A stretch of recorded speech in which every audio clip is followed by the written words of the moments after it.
আমরা জানি যে ২১শে ফেব্রুয়ারি আসলে আমরা ভাষা নিয়ে কথা বলি, সর্বস্তরে বাংলা চালুর যে কথা এটা আমরা বলি। ৫২ সালে সর্বস্তরে বাংলা চালুর যে ব্যাপারটি এসেছিল, এখনো এই সময়টাতে আসলে কি সেই প্রয়োজনীয়তা আছে কিনা, আমরা কি এই সময়ের বিবেচনায় আমরা কি চাইবো, কি চাওয়া উচিত?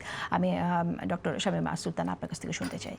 আমার মনে হয় যে এখনো সেটা চাওয়া উচিত, কারণ দেখেন যে পৃথিবীর যে কোনো দেশেই আপনি যান না কেন, তারা আপনি দেখবেন যে প্রথমেই তারা আপনাকে তাদের মাতৃভাষাটা আপনাকে শেখাবে।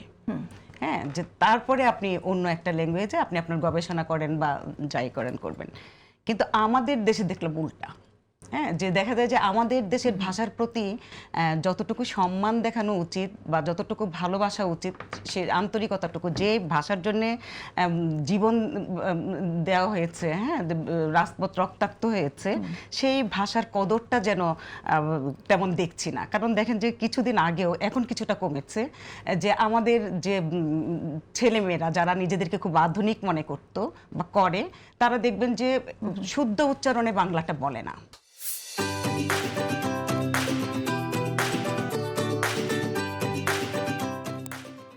বাংলা এবং ইংলিশ একত্রে মানে মানে একটা মিক্সড করে একটা এমন জগা খিচুড়ি একটা ভাষা তারা বলে, হ্যাঁ, যেটা শুনতেও দেখবেন যে আপনি আরাম বোধ করবেন না।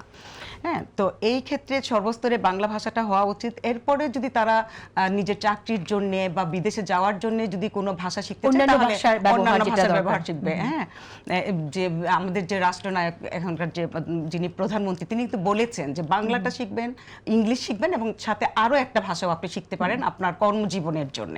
কিন্তু প্রথমে আগে আপনাকে বাংলা ভাষাটা শিখতে হবে এবং সর্বস্তরেই বাংলা ভাষাটা প্রচার করার জন্য আপনি দেখেন উচ্চ শিক্ষিত যারা এখন হচ্ছেন, বিশ্ববিদ্যালয় লেভেলের বিভিন্ন সাবজেক্টের সব বই কিন্তু আপনি বাংলায় পাবেন না। সেই ক্ষেত্রেও কিন্তু একটু নজর দেওয়া উচিত, হ্যাঁ, যাতে বাংলায় তারা পড়তে পারে।